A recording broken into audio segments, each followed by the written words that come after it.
Friends, ನಾನು ನಿಮ್ಮ ಭವಿಷ್. ಇದು ನನ್ನ ಸೆಕೆಂಡ್ ಲಾಗ್. ಈ ಲಾಗ್ಗೆ ನಾನು ನಿಮಗೆ ಮಶ್ರೂಮ್ ಫಾರ್ಮಿಂಗ್ ಹೆಂಗೆ ಮಾಡಬೇಕು ಅಂತ ತೋರಿಸ್ತೀನಿ.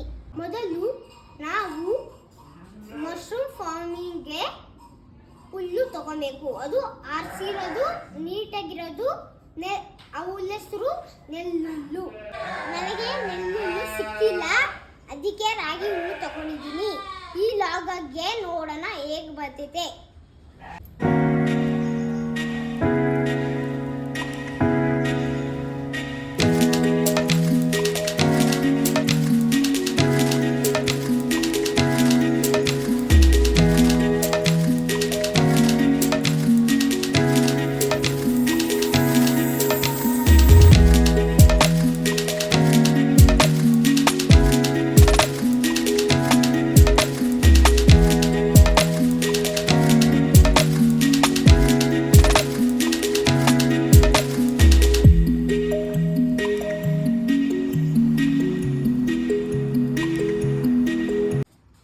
ಫ್ರೆಂಡ್ಸ್, ಇದೇ ರಾಗಿ ಹುಲ್ಲು.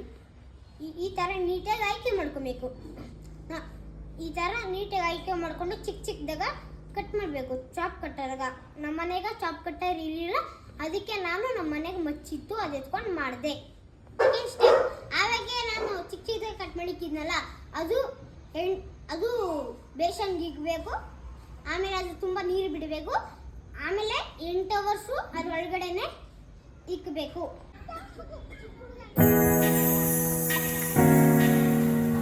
ಆವಾಗ ಹುಲ್ಲನ್ನ ನೆನೆ ಇಟ್ಟಿದ್ರಲ್ಲ, ಆ ನೀರನ್ನ ಈಚೆ ಚೆಲ್ಲಿ ಮತ್ತೆ ಹೊಸ ನೀರು ಹಾಕಿ 2 ಅವರು ಚೆನ್ನಾಗಿ ಕುದಿಸ್ಬೇಕು.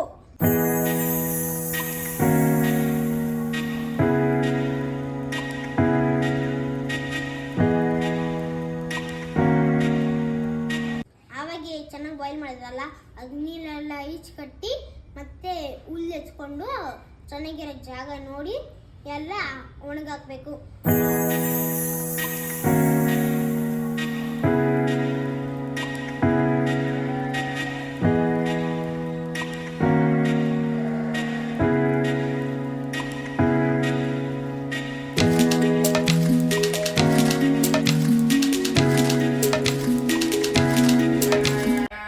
ಒಣಗಾಕಿರೋ ಹುಲ್ಲು ಜಾಸ್ತಿ ಡ್ರೈ ಆಗಬಾರ್ದು, ಬರೀ 70% ಮಾತ್ರ ಡ್ರೈ ಆಗಬೇಕು. ಮತ್ತೆ ವೆಟ್ಟು 30% ಇರಬೇಕು. ನೆಕ್ಸ್ಟ್ ಪ್ರೊಸೆಸ್, ಒಂದು ಕವರ್ ತಗೊಬೇಕು. ಒಂದು ಕ್ವಾಲಿಟಿ ಇರೋ ಕವರ್ ತಗೊಬೇಕು. ಆಮೇಲೆ ಮಶ್ರೂಮ್ ಸೀಡ್ಸ್ ತಗೊಬೇಕು. ಆಮೇಲೆ ಒಂದು ಲೇಯರ್ ಮಶ್ರೂಮ್ ಸೀಡು, ಒಂದು ಲೇಯರ್ ಹುಲ್ಲು, ಒಂದು ಲೇಯರ್ ಮಶ್ರೂಮ್ ಸೀಡು, ಆಮೇಲೆ ಒಂದು ಲೇಯರ್ ಹುಲ್ಲು. 3 to 4 ಟೈಮ್ಸ್ ಮಾಡಬೇಕು. ಅದಾದಮೇಲೆ ರಬ್ಬರ್ ಬ್ಯಾಂಡ್ ತಗೊಂಡು ಕವರ್ನ ಟೈಟಾಗಿ ಕಟ್ಟಬೇಕು. ಅದಾದಮೇಲೆ ಅಲ್ಲಿ ಸೆಂಟ್ರಾಗ ಚೂರು ಹೋಲುಗಳಿಕ್ಬೇಕು. ಆಮೇಲೆ ಒಂದು ಪೇಪರ್ ಬರೆದು ಅದ್ರಾಗ ಡೇಟ್ ಬರಿಬೇಕು. ಒಂದು ಡಾರ್ಕ್ ರೂಮಾಗ ನೀವು ಆವಾಗ ಮಶ್ರೂಮ್ ಪ್ಯಾಕ್ ಮಾಡಿದ್ರಲ್ಲ, ಅದು ಡಾರ್ಕ್ ರೂಮಾಗ ಹ್ಯಾಂಗಿಂಗಾದ್ರೂ ಮಾಡ್ಬೋದು, ಇಲ್ಲಾಂದರೆ ಟೇಬಲ್ ಮೇಲಾದರೂ ಇಕ್ಬೋದು. ಆಮೇಲೆ ಕ್ಲೀನಾಗಿರಬೇಕು. ಸೊಳ್ಳೆ ಮತ್ತು ನೊಣಗಳು ಯಾರು ಹೋಗಬಾರ್ದು, ಒಳಗೆ ಹೋಗ್ದಿರೋದಾಗ ನೋಡ್ಕೊಳ್ಬೇಕು.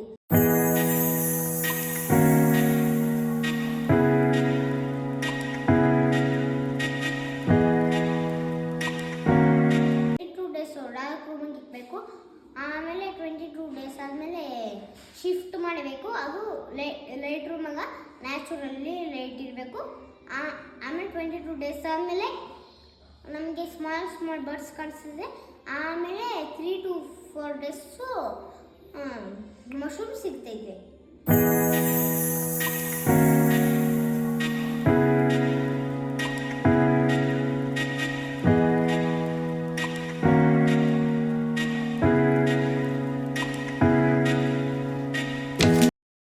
ಇದಿಷ್ಟು ಮಶ್ರೂಮ್ ಫಾರ್ಮಿಂಗ್ ಆಗಿತ್ತು. ನಾನು ಸ್ವಲ್ಪ ಕಲಿತ್ಕೊಂಡೆ, ನಿಮ್ಮ ಹತ್ರ ಹಂಚ್ಕೊಳ್ಬೇಕಾಗಿತ್ತು, ಹಂಚ್ಕೊಂಡಿದ್ದೀನಿ. ಲೈಕ್ ಮಾಡಿ ಮತ್ತು ಸಬ್ಸ್ಕ್ರೈಬ್ ಮಾಡಿ. ನೆಕ್ಸ್ಟ್ ವಿಡಿಯೋದಲ್ಲಿ ಭೇಟಿಯಾಗೋಣ. By friends.